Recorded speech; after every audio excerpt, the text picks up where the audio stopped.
junto con la Federación de la Universidad, les damos la bienvenida a esta pequeña charla acerca de las directrices del diálogo con el profesor Joaquín García Huidobro, que nos estará acompañando. Muchas gracias, profesor. Muy bien. Eh, Le damos la palabra entonces, profesor. Encantado.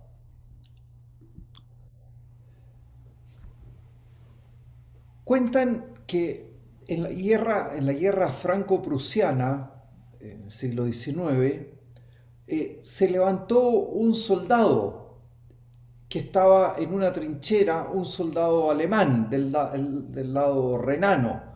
Los habitantes del Rin son gente muy espontánea, muy simpática, un poquito caótica. Y estaban los franceses al frente.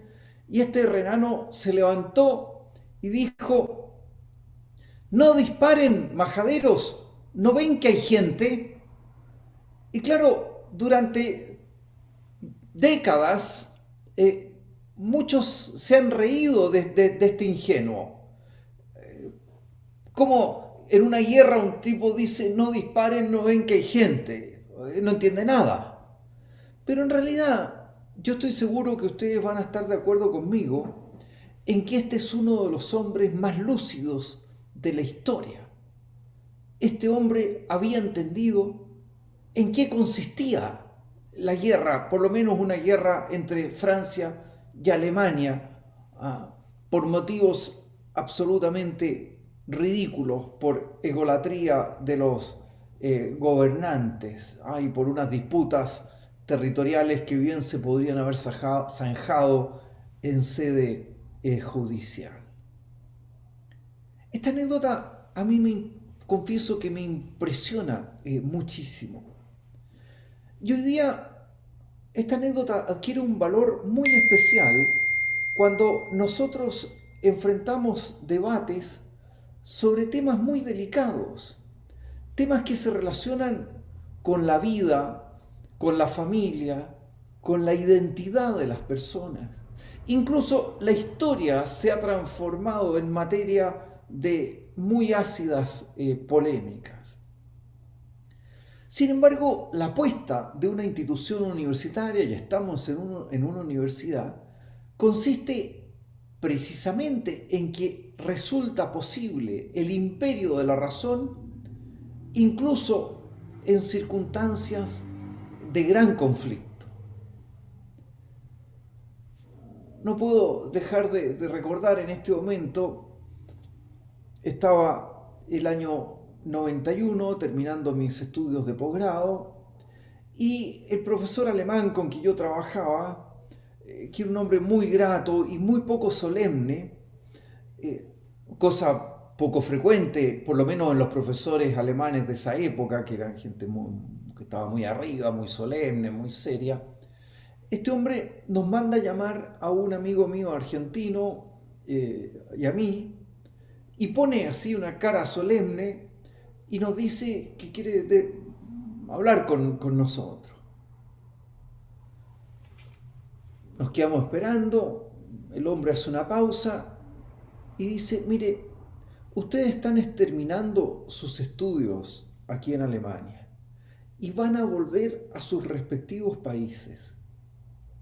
Y ustedes en estos años en Alemania han podido apreciar el nivel de la discusión pública. Han leído el Frankfurter, Die Zeit, distintos medios de prensa alemana, donde realmente se producía una discusión muy profunda, muy seria, con posiciones muy distintas, pero de gran nivel. Ustedes que han podido apreciar esta experiencia alemana, tienen que volver a sus países y tienen que intervenir en el espacio público, en la discusión pública, para ayudar a reemplazar las descalificaciones por los argumentos. Y esa es una tarea muy importante que ustedes no pueden omitir. Y yo pensaba en eso a propósito de una materia, y es lo que quiero ejemplificar. Hoy día hay muchas materias sobre las que se puede discutir, pero una materia especialmente delicada es el tema de las consecuencias jurídicas de la homosexualidad. Y claro, este es un tema que apunta a algunas cuestiones básicas. ¿Es posible discutir cuando nuestras posiciones en estas materias son tan radicalmente distintas? ¿Cómo podemos defender bienes que de lado y lado consideramos decisivos sin atropellar la dignidad del que piensa distinto? ¿Es posible en una materia como esta enfrentar al otro como un antagonista, como un adversario y no como una caricatura, como una persona que piensa distinto, ¿ya? Y no como un mono de paja que hay que quemar y destruir? Se trata de preguntas difíciles, pero fíjense que si en el debate en torno a la homosexualidad y sus consecuencias jurídicas, básicamente, logramos tener en cuenta que nuestro adversario es una persona, o nuestro interlocutor más que adversario es una persona, que más allá de quien tenga razón, nosotros estamos tratando con seres humanos, habremos cumplido con una regla fundamental de un debate civilizado. Y pensaba, ¿qué otras reglas habría que respetar en esta discusión si queremos que todos puedan expresarse libremente? Y quiero hacer algunas sugerencias. Por supuesto que otros podrán complementarlas. Quiero señalar una especie, ustedes no conocieron, antiguamente había un libro, bueno, todavía existe el libro, pero casi nadie lo conoce, que se llamaba El Manual de Carreño. El señor Carreño era un señor venezolano que había escribió un libro que tiene muchas ediciones, con las reglas de etiqueta, las reglas de trato social. Dice, mire, si usted está invitado a una comida, si la comida es en la noche, tiene que vestirse así o no, si está en una reunión o si está en un tranvía, decía él, y viene una señora anciana, usted tiene que dejarle el asiento. Entonces va explicando todas las normas que debe seguir una persona que quiere ser una persona educada. El manual del Carreño, que ha sido objeto de muchas burlas, porque claro, realmente tiene algunas cosas un poco singulares. ¿Ah? No entra a caballo a la iglesia, cosas de ese tipo, digamos que claro, para nuestro tiempo naturalmente no son aplicables. Ya, pero ese manual, ese libro, esas páginas, son un gran esfuerzo, en definitiva, por huir de las cavernas, ¿ya? Por ser auténticos animales políticos. Y voy a enunciar lo que me parece a mí que deberían ser las reglas de este debate para que sea un debate respetuoso, enriquecedor. Primero, a mí me parece que debemos, los que no estamos de acuerdo, por ejemplo, con el llamado matrimonio igualitario, debemos manifestar nuestra indignación, nuestra molestia ante chistes o bromas que ridiculicen de mala forma a las personas homosexuales, atendiendo a su orientación. Y debemos pedirle, hoy día esto ha mejorado, pero por décadas los medios de prensa nacionales trataban este tema sin ningún respeto. Y debemos pedir, no, trate este tema con respeto, aunque signifique que pierda un par de puntos en el rating. Me decía un profesor de la universidad tiempo atrás una cosa curiosa. Me decía, mira, en el colegio de mis hijos, yo soy, en el curso, en los papás, soy el único que soy contrario al llamado matrimonio igualitario. Pero al mismo tiempo, soy el único que no hace chistes burlándose de los homosexuales cuando están los tipos con un par de cerveza en el cuerpo. Ah, curiosa cuestión. Ahora, sin perjuicio de que nosotros pidamos en forma muy seria que se trate con respeto a estas personas y evitar esos chistes, pienso que no debe penalizarse criminalmente una acción como esta, por más que nos resulten molestas. Y quien dice chistes sobre homosexuales también lo puede decir sobre cualquier otra cosa. Es decir, los chistes no deben ser criminalizados. Segunda regla. Estoy hablando aquí desde mi postura, ¿ya? Entonces, a la gente que piensa como yo le podría decir, mire, no vamos a emplear las expresiones despectivas que son habituales en Chile para referirse a las personas homosexuales y que implican un menosprecio a esos conciudadanos nuestros. En el caso, por ejemplo, de las personas transexuales, nosotros las vamos a denominar con el nombre con que ellas quieren ser denominadas. Si Juan quiere ser llamada Pía, me parece que debemos llamarla Pía. Sin embargo, Juan, o Pía mejor dicho, tiene que tener la honradez de no interpretar esta conducta nuestra como una aprobación de sus comportamientos. Es decir, la cortesía no puede ser interpretada como un acto de validación.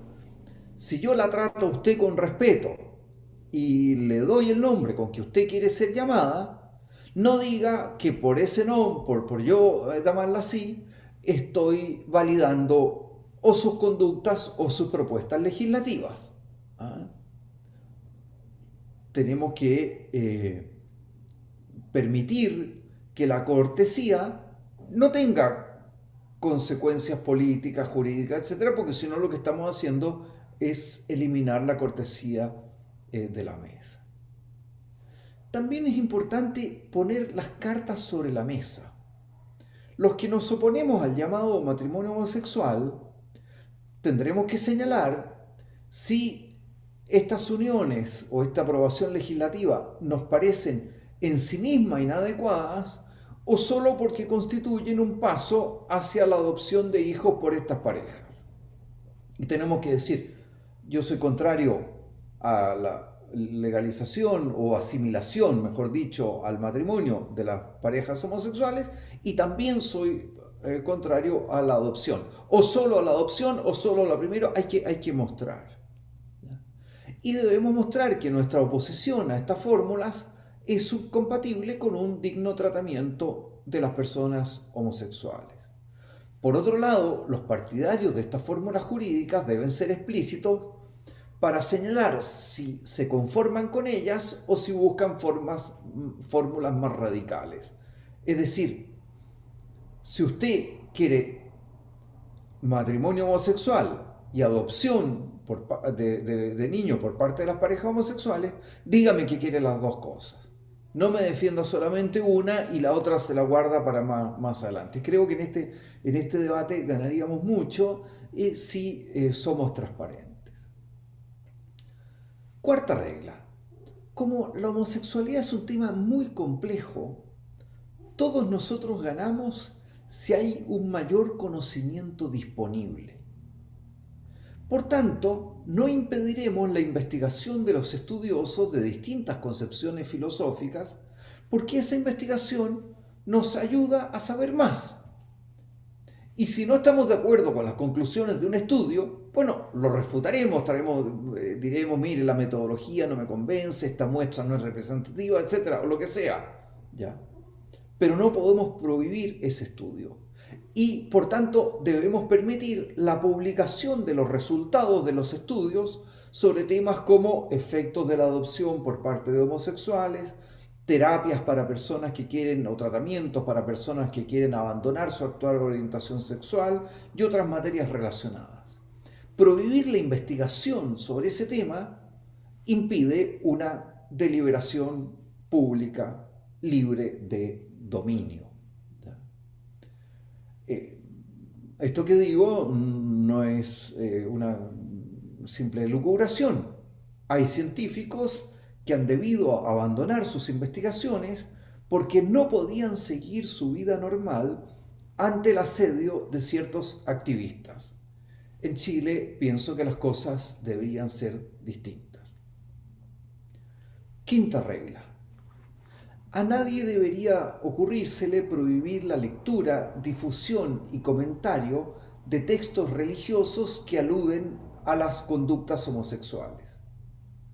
Esto parece hoy día una posibilidad descabellada entre nosotros, pero en Suecia y en otros países hay personas que han probado la cárcel por el solo hecho de repetir las enseñanzas de San Pablo. Eso no me parece razonable. Sexta regla. Vamos a llamar homofóbicas a conductas como la persecución de las personas homosexuales en regímenes totalitarios o la penalización por la ley civil de la actividad sexual realizada en privado por adultos del mismo sexo. Hasta hace relativamente poco en Chile el Código Penal prohibía la actividad sexual realizada en privado por adultos del mismo sexo. A mí me parece que eso es homofóbico. Son famosas las campañas de Fidel Castro, de Hitler, de distintos regímenes totalitarios de persecución a los homosexuales. Pero no vamos a llamar homófobos a los que simplemente manifiestan posturas discrepantes de lo que sostiene la causa gay, aunque puedan parecer políticamente incorrectos. Excluir cualquier tipo de discrepancia con el pretexto de que se esconden en ella posturas homofóbicas es facilitarse en exceso las cosas. Podemos discutir o no si debe haber matrimonio homosexual, adopción, etc. Pero si alguien dice, usted por el solo hecho de oponerse a la asimilación de las uniones homosexuales al matrimonio ya es un homófobo, yo le digo, usted, por favor, no sea cómodo. Pongamos los argumentos en la mesa, discutamos, veamos quién tiene razón, pero no descalifique a priori una postura por el solo hecho de no corresponder a sus intereses. Eso es flojera intelectual. Séptima regla. Se tendrá presente que una cosa es juzgar acerca de la moralidad de una conducta y otra muy distinta es pronunciarse acerca de la bondad o maldad de las personas que la practican. El debate sobre homosexualidad y sus efectos sociales no es un debate sobre la calidad personal de los homosexuales o de las personas que defienden el llamado matrimonio igualitario. Tampoco es un debate sobre la calidad moral de los homosexuales, que los hay, que se oponen al matrimonio homosexual, o de las personas heterosexuales que son partidarias del matrimonio homosexual o que son contrarias al matrimonio homosexual. O sea, este no es un debate sobre la cualidad moral de las personas. Este no es un debate entre buenos y malos. Este es un debate sobre personas que piensan de modo diferente, que tienen concepciones diferentes del bien y que piensan que para el bien común una institución debe tener ciertas características o debe tener otras características. ¿Ya? Eso no significa descalificar a quienes participan en el debate, en la conversación. Me parece que las reglas que he enunciado pueden ser compartidas por un amplísimo número de personas que quieran llevar adelante un diálogo civilizado, aunque nuestras concepciones acerca de lo bueno puedan ser muy diferentes. En todo caso, el solo hecho de que tenga lugar una deliberación de este tipo ya contribuye, me parece a mí, de modo muy importante al bien de la sociedad entera. Muchas gracias. Muchas gracias, Joaquín. Estuvo muy buena la charla. En este momento estamos esperando que nos lleguen las preguntas de las personas que están viendo esto en YouTube, pero ellos lo están viendo con un retraso de aproximadamente 12 a 15 segundos. Por lo tanto, vamos a tener que esperar a que nos lleguen las preguntas. Perfecto. Mientras esperamos, yo tengo una pregunta para ti. Tú hablabas de que en general, durante la historia, ha existido una distinción entre el enemigo público y el enemigo privado. Y creo que Claro, esta es una diferencia que ya hacían los romanos. Pensemos, por ejemplo, acaba de pasar el 21 de mayo. Arturo Prat y Miguel Grau. eran, Arturo Prat y Miguel Grau eran enemigos, sí, pero eran enemigos públicos. En lo personal se conocían, en lo personal se tenían una enorme estima. Y basta ver la carta de Miguel Grau a Carmela Carvajal para darse cuenta de la admiración que Grau sentía por Prat. Esto es muy importante, esto es de enorme importancia. Y es muy peligroso, y los romanos distinguían esto perfectamente, ¿ya? Y podían combatirse en el campo de batalla, pero eso no significa eh, que esa adversidad bélica significara una enemistad personal.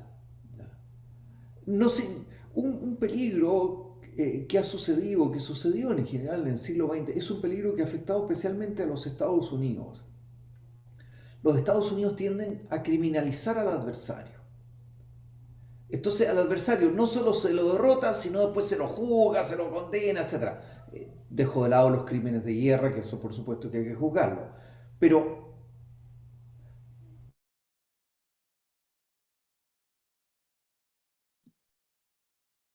Parece que lo perdimos, profesor. una señal. Sí. Nos quedamos en que los crímenes de guerra hay que juzgarlos, pero No, una cosa son los crímenes de guerra, matanzas de civiles, etcétera. Para eso están los convenios de Ginebra. Pero no tiene ningún sentido, después de una guerra, condenar al enemigo simplemente porque perdió. Eso significa confundir al enemigo público con el enemigo privado. El enemigo privado es la persona a la cual yo odio. Yo no odio a nadie, pero podría ser alguien.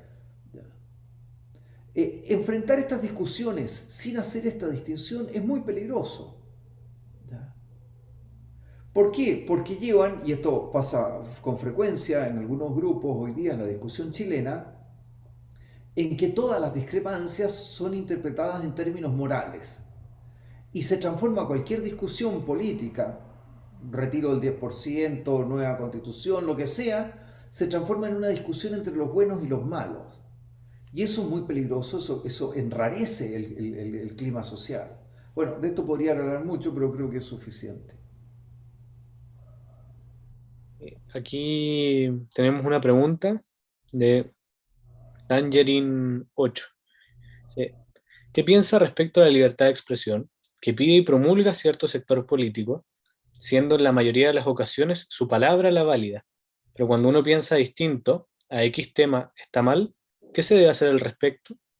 Temas como feminismo, aborto, etcétera, Sí. siendo una perjudicada si está en contra de estas posturas, con una posible funa de camino, sobre todo si se es mujer, ya que está la asociación de mujer igual feminista.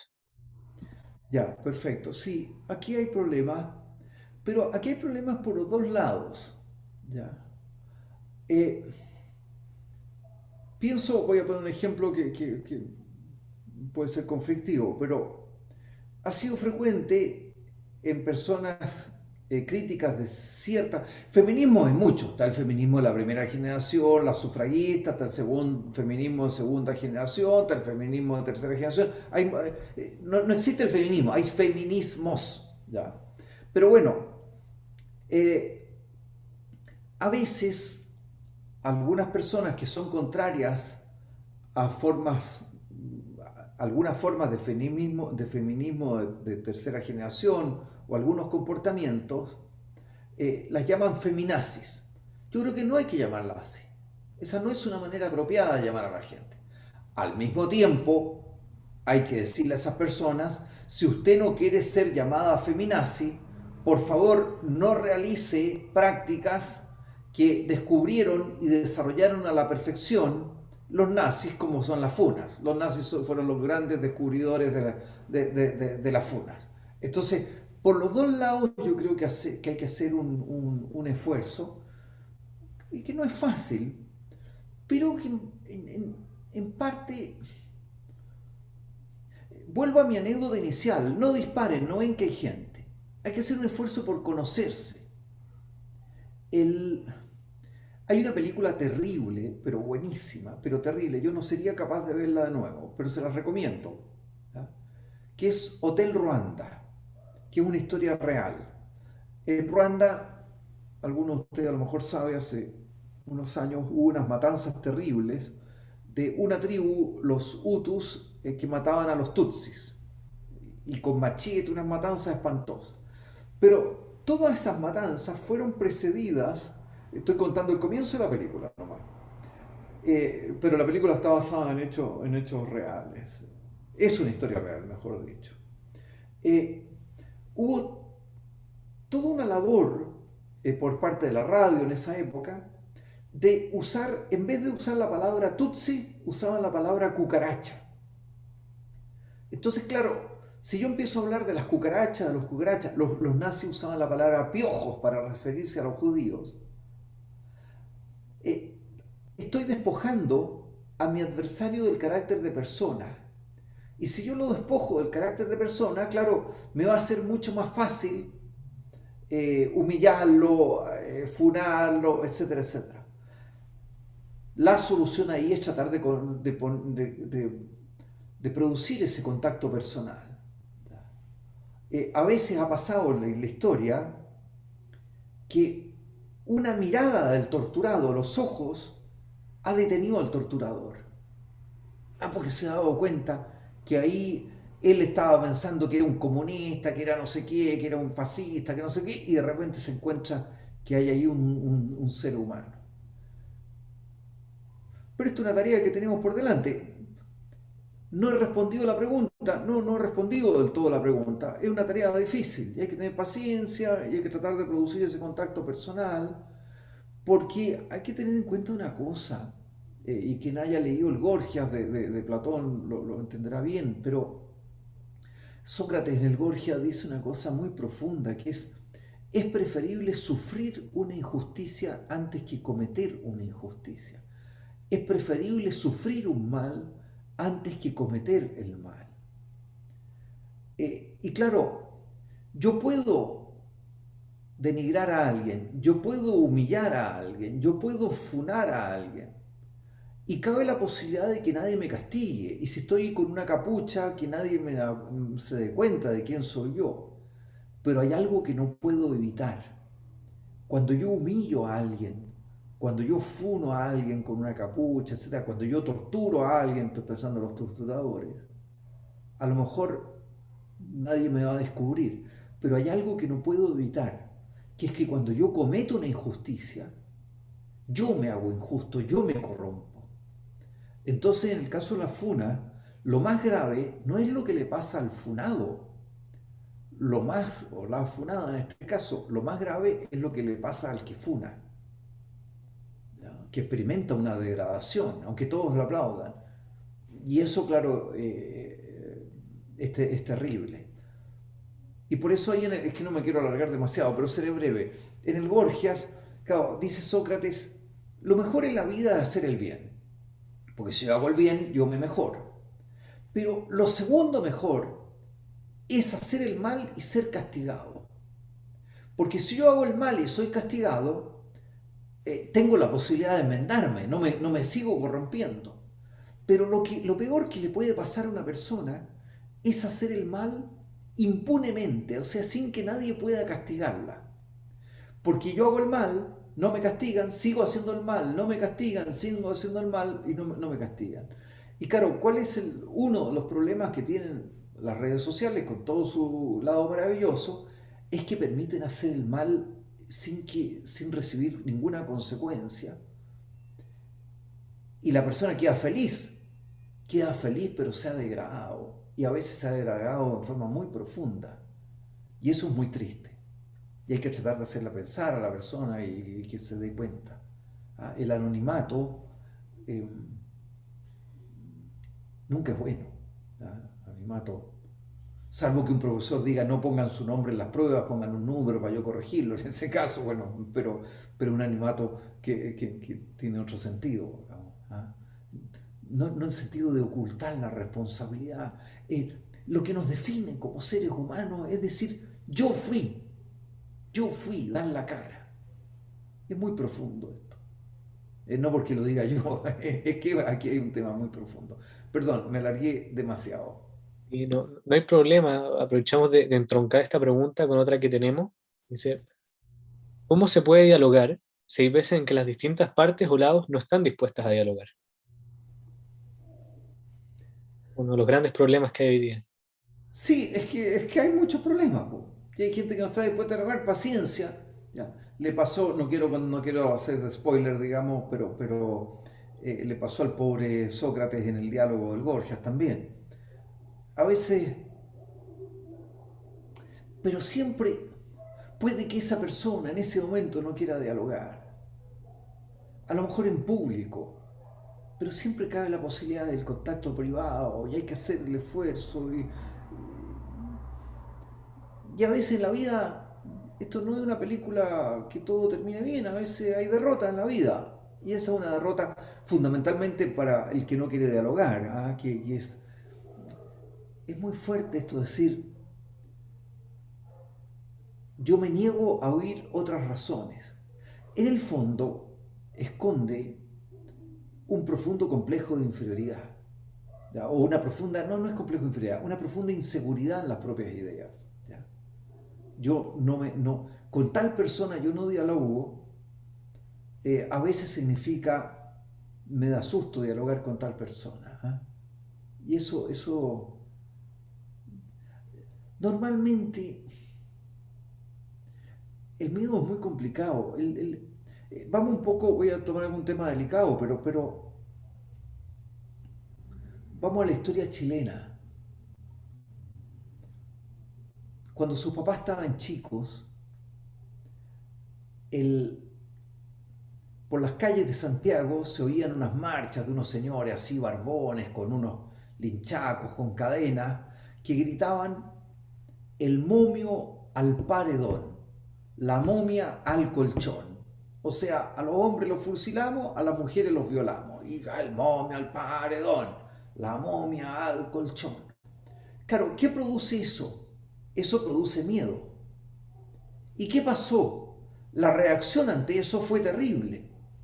¿Ya? Desapariciones, torturas, etcétera. ¿Por qué? Por el miedo. El miedo es la antítesis de la política. ¿Ya? El miedo instaurado así. Entonces,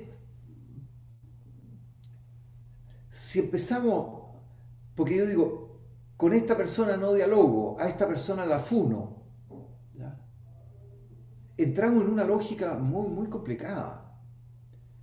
Y claro, no me podría extrañar, porque claro, uno puede decir, yo la funo. Bueno, ¿y si mañana me funan a mí? No, es que ahí está mal. Ah, momento. Las funas son malas cuando las hacen otros y cuando las hago yo son buenas. Las torturas son malas cuando las sufro yo. Pero si yo estoy en el poder, yo torturo. No. Eh, Aquí una de las cosas fundamentales es reconocer que hay ciertas cosas que siempre son inaceptables. Pero ahí hay que hacer todo un esfuerzo pedagógico, explicar, etcétera. Y ahora es muy impresionante cuando la gente, sigo alargándome, pero bueno, trataré de ser breve en esto. Es muy impresionante ver cuando la gente descubre que ha estado engañada, por una concepción de la vida, etcétera, que divide el mundo entre buenos y malos. Toda concepción que divide el mundo entre buenos y malos hay que tener profundas sospechas, digamos. Distinto del bien y el mal. Yo tengo un amigo judío que dice siempre, la distinción entre el bien y el mal no coincide con la distinción entre los buenos y los malos. La distinción entre el bien y el mal está en cada uno, digamos, y todos tenemos cosas que estamos mal y nos arrepentimos, etcétera. Esto no es que los buenos están ahí y los malos están allá. Y yo me acuerdo, bueno, tuve la oportunidad del año 89, de 88, 89, de conocer a un grupo de chinos de China popular. Estamos hablando de otra China, no se podía salir de China sino con un permiso muy especial del régimen. Entonces dejaban irse a los hombres o a las mujeres hacer un doctorado, porque claro, era con plata alemana y eso le convenía a China para el proyecto que tenía de desarrollo económico, pero no dejaban ir ni a la mujer ni al hijo, o ni al marido ni al hijo. Y con eso los retenían, toda una cosa terrible, y tenían que pasar 4 años separados de la familia, etcétera. Y estos chinos le habían enseñado que lo máximo era China, que China era lo más desarrollado del mundo, etcétera. Y, y claro, empezaban a vivir en Alemania y se daban cuenta de que los habían estado engañando toda la vida. Y era muy notable ver a los chinos cuando descubrían eso. Y muchas de las personas que hoy día funan, eh, después dirán, mira, en realidad yo hice mal. Y siempre existe esa posibilidad. Estoy pensando en este momento en una figura que yo admiro mucho, Óscar Guillermo Garretón, un hombre marxista, duro, muy radical, el MAPU, que ya era un movimiento de la Unidad Popular muy extremo, estaba dividido y el MAPU más extremo era el MAPU Garretón. Y hoy día Óscar Guillermo Garretón tiene la honradez de decir, nosotros nos equivocamos, nosotros hicimos mucho mal al país. Pero claro, ¿cuánta gente hay que tiene esa valentía? No son muchos, pero existen. ¿Ya? Y es impresionante eso. Trataré la próxima de ser breve en mi respuesta, perdón. No, no hay ningún problema. Muchas gracias, Bueno, para profesor. mí no hay ningún problema, pero los pobres que están ahí en YouTube diciendo cuándo termina este viejo, a lo mejor están en el problema, quieren tomarse un café, quieren hacer otras cosas. Ya, ¿hay alguna otra pregunta? Sí, tenemos aquí una pregunta de Elvira Davis, que dice, ¿se puede hablar de libertad de expresión hoy en día? Lo digo porque los que dicen no se puede tolerar la intolerancia. Entonces, ¿quién determina lo que es un discurso tolerante y el que no? Es un poco la paradoja de Popper de la tolerancia. Sí, exacto. Ya, ahí yo recomiendo, búsquense, está en internet, en texto, un texto denso, importante. eh, Alejandro Vigo, Tolerancia, y es un artículo que está publicado en una revista argentina de filosofía que se llama Sapiencia, Sapientia. Y ahí hay una reflexión muy bonita, muy interesante sobre la tolerancia. Este es un tema gordo, pero sugiero que inviten al profesor Manfred Svensson para que les hable de esto, porque lleva algunos años dedicado a este tema. Entonces, ¿para qué les voy a dar yo una mala respuesta cuando hay gente que ha reflexionado? Tendría algunas cosas que decir, pero hay gente que sabe más que yo sobre este tema y no perdamos esa oportunidad. Entonces, para ir cerrando, hacemos la última pregunta. Alfonso Vial, que dice, ¿qué opina sobre el argumento de que hay algunos comentarios en contra que pueden ser muy ofensivos para algunas personas y que por lo tanto no se deberían hacer? A ver, aquí esto no es blanco y negro y los límites no son precisos, ¿ya? Porque a veces hay gente que tiene epidermis muy fina, excesivamente fina. Eh, en una discusión, bueno, uno puede plantear, no hay que, aquí, son cosas totalmente distintas. Una es ofender a las personas y otra cosa es dar argumentos que a la gente no le gusta. Constantemente yo cuando converso con profesores en la universidad muchas veces me pasa esto que está diciendo, tengo total discrepancia, no estoy de acuerdo, esta postura económica, esta postura política, eh, pero una cosa es que no me guste lo que está diciendo, y en ese caso yo lo que tengo es replicar, y otra cosa es sentirse ofendido. Entonces hay algunas personas que por flojera intelectual o por poca profundización intelectual, muy rápidamente pasan al no estoy de acuerdo y no me gusta lo que dice con me está ofendiendo. Ofender es una cosa muy seria, y para ofender hay que querer ofender. ¿Ya? Eh, a ver, voy a poner un ejemplo. Yo soy cristiano. Si alguien dice, mire, yo pienso que el cristianismo ha sido muy negativo en la historia humana y pienso que Jesucristo es el más grande impostor de la historia. Para mí Jesucristo es fundamental, es la razón de mi vida, pero me parece perfectamente legítimo que alguien en un diálogo académico diga eso. ¿Ya? No me puedo sentir ofendido, me puedo sentir desafiado. Distinto es si empieza a insultar a los cristianos, ¿ya? Y a tratarme como los Hutus trataban a los Tutsi de decir cucaracha en vez de decir cristiano, ¿no es cierto? O en el caso de los judíos, los nazis piojo en vez de decir judío. ¿Ya? Las fronteras no son perfectamente delimitables, pero más o menos uno se da cuenta y uno tiene que tener la honestidad intelectual para no ser tan flojo de ante cualquier discrepancia o cualquier argumento en materias que yo no comparto, decir me están ofendiendo. ¿Ya? Eso. O decir, mire, si usted no construye su discurso del modo en que yo creo que hay que construir el discurso, eso es ofensivo. No, po. Lo que estamos discutiendo es si su discurso es el único posible y si es el mejor. ¿Ya? Esto parece más o menos claro, pero en esto hay mucha, a veces es ignorancia, ¿eh? O sumarse a la masa, repetir palabras así, frases hechas. Pero a veces me parece que hay un poquito de flojera. Y por los dos lados, ¿eh? También hay gente que piensa que poco menos que están que es Diocleciano persiguiendo a los cristianos porque haya alguien que hace una crítica al cristianismo, no, tiene, ¿por qué no va a poder hacer una crítica al cristianismo? Una crítica argumentada, respetuosa, etcétera. Que, que puede significar decir, mire, el cristianismo es falso. Dígalo, perfecto, discutamos, conversemos.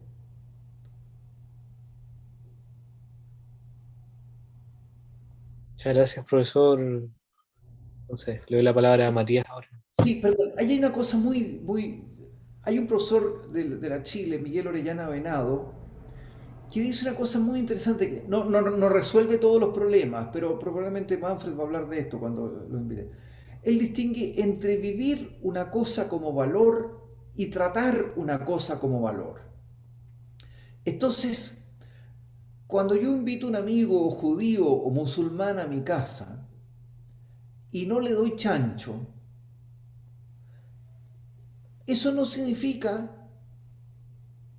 que yo piense que el chancho está prohibido por Dios, etcétera. Simplemente estoy tratando, digo, esta persona tiene unas determinadas convicciones religiosas o las que sean, digamos, y yo las respeto y me acomodo sin cambiar mi propia identidad, me acomodo y habiendo distintos menús disponibles, bueno, hago una parrillada, digamos, con carne o de pollo, etcétera, y no le ofrezco chancho. Y si es vegano, también hago algunos ajustes. Es decir, la vida en sociedad supone ciertos ajustes. Y este es un esfuerzo que tenemos que hacer por todos los lados, a poco, pero tampoco podemos exigir ajustes tales que signifiquen que uno reniegue de su propia identidad. Mire, yo estoy en la Universidad de los Andes y por tanto, como soy ateo, no haga clase de teología. Bueno, un momento, hay 572 universidades en Chile, no me friegue, no me exige a mí cambiar mi identidad, ¿ah? Simplemente porque usted tomó una elección que era equivocada, se metió en el lugar que no correspondía. Lo trataremos con mucho respeto, ese es otro problema. ¿Ah? Pero respete también usted las identidades ajenas. Bueno, habría mucho que hablar sobre esto. Bueno, profesor, yo quiero aprovechar de darle las gracias también y darle las gracias también a todos los que nos están viendo a través de YouTube. Qué importante es tener estas bases, reglas, normas, como usted, como lo quieren llevar ustedes, de diálogo y de tolerancia. A mí me hizo mucho sentido varias de las que usted nombró y nuevamente quiero agradecerle su tiempo, por haber estado aquí con nosotros a nombre de la Federación de Estudiantes de la Universidad y del CEA. Ahí Alejandro también va a terminar con unas palabras. Pero quería aprovecharle de darle las gracias e invitar a que, bueno, el diálogo y la tolerancia continúe en la universidad, que la universidad pueda ser un lugar de diálogo, que no se sobrepongan las distintas opiniones y nada, que ojalá todos los temas se puedan conversar y discutir como corresponde. Muy bien, ha sido un gusto enorme. Igualmente, pues, profesor. Muchas gracias por su presencia y bueno, muchas gracias también a todos quienes nos vieron.